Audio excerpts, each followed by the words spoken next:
So hi guys, ang lesson natin ngayon ay fluid mechanics, properties of fluids. So sa properties of fluids, meron tayong tatlo na kailangan tandaan. Yung una ay yung mass density, which is ang symbol nito. Ito yung symbol. So sa mass density, ang density is equals to mass over volume lang. Sunod is yung unit weight. Pag unit weight, which ang symbol niya gamma. Sa gamma, unit weight, ang formula is weight over volume. Marami kasing terms na ginagamit sa problems, lalo na kapag sa unit weight. Meron, ito, sinulat ko na unit weight, weight density, at specific weight. Next is yung specific gravity. Sa specific gravity, either density or unit weight ang ginagamit dyan. Ang formula lang is yung density ng object divided by yung density ng water. Same siya sa unit weight. So, unit weight ng object over unit weight ng water. Ayun. Tapos, after nyan, meron tayong, pwede natin gamitin to. Rho G. Unit weight equals to rho, which is in density. G is yung gravitational force. So, ito yung mga unit weight ng water na kailangan natin tandaan. Iba't ibang units. 9.81 kN per meter cubic is sa English 9810 Newton over meter cubic. 1,000 kg per meter cubic. 1 gram meter cubic, 62.4 pounds per cubic foot. Ito naman yung kapag English. So, proceed tayo sa problem 1. Problem 1, specific gravity of alcohol is 0.77. Ang given natin dyan is 0.77, which is yung specific gravity ng alcohol. Ang hinahanap, calculate specific weight in pounds per cubic foot and calculate the mass density in slugs per cubic foot. Since given naman yung specific gravity ng alcohol, pwede natin gawin ganito. Diba ang specific gravity nga equals specific weight. So, pwede natin gamitin na unit weight, gamma object, gamma water. O may given na tayo na specific gravity, which is yung alcohol, 0.77. Equals to, hindi natin alam yung gamma ng object. Kasi yun yung hinahanap, specific weight ng object. So, unknown siya over ano ba ang unit weight ng water na gagamitin natin. Since ang hinahanap dito is pounds per cubic foot, yun yung gagamitin natin na unit weight ng water. Ano ba yung unit weight ng water ng pounds per cubic foot? Di ba 62.4, which is yung sinabi natin dito. So, 62.4 lalagay natin dito. And then, susolve na natin yung unit weight ng object. Panakastive.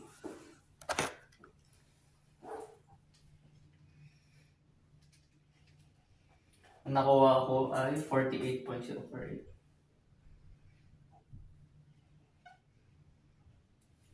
Ayan. Yun yung specific weight natin. Ang hinahanap naman yun ay mass density. So, dun sa mass density naman, di ba ang density nga, ang sabi ko dito, is mass over volume. Wala naman tayong mass. Wala namang given na volume. Pwede natin gamitin ito ngayon. Diba? O yan. So, meron tayong ito, tapos then rho G. Since meron na tayo itong unit weight, pwede natin lagay yan dyan.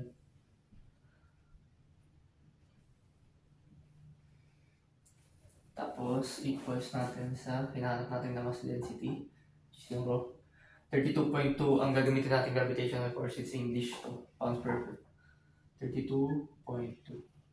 Masasolve natin yung mass density in slugs per cubic foot.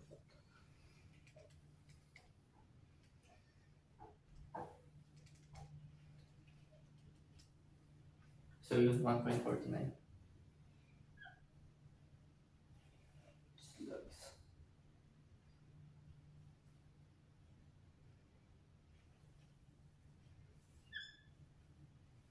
So yun, ganyan lang naman siya guys.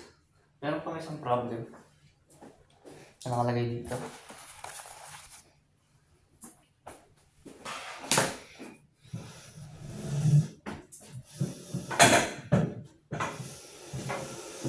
Basahin muna natin. The specific volume of a certain oil is 0.00123 meter cubic per kilogram. What is the specific weight? So, given tayo ng volume na 0.00123 meter cubic per kilogram. Since, tingnan nyo, yung volume natin ang unit meter cubic per kilogram. Pag bali-reciprocal ko yan, kilogram per cubic meter. Ano to? Diba density? Density to. Yan. So yun, pwede ko naman sabihin na ang specific volume, pwede ko sabihin dito, since reciprocal nito is yung density, pwede ko sabihin na ang volume ay ang density is equals to 1 over yung specific volume natin. Diba? Tama. So, para masolve natin ngayon, yung ito, i-reciprocal lang. E di kapag ito, input nyo lang dito. So, makukuha na natin yung density na 0.00123 which is equals to 0.00123. Yan, makakuha tayo ng ano na in kilogram. Next, yun ulit. Pwede natin, may density na tayo, tapos may ano pa, may density na tayo, tapos pwede na natin gamitin ito, di ba, ulit? Para makuha natin yung specific weight. Specific weight naman na ito eh. Hindi na natin kailangan gamitin yung ano eh, yung weight over volume. Kasi wala naman tayong weight, kasi ito kailangan natin. Ito pwede natin gamitin to. Density, gravity. Tapos, since meron na tayong density na 813.008, tapos meron tayong gravitational force na, ano naman ito eh, metric. So, pwede natin 9.81. Makuha natin ito. So, ang sagot ay 7975. 7975.61 newtons to. Newtons and cubic meter. Pwede mo naman i-move lang yung decimal niya para maging kilonewtons eh. Diba? Divide mo na ng 1,000 to. Pwede magiging 7.98 kilonewtons. Ayun, nakuha mo na yung specific weight. E paano naman pag specific gravity na mo na hinahanap? Kunyari, ito. Specific gravity. Ay, hinahanap. Di ba ang specific gravity naman? Ito lang.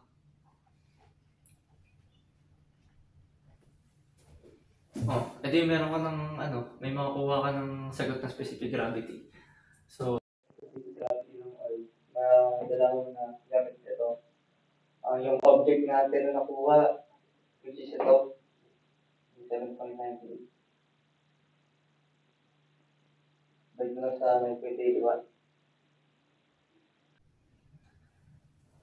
Kasi para siyang kilonewton per cubic meter, makukuha mo na yung S, specific gravity.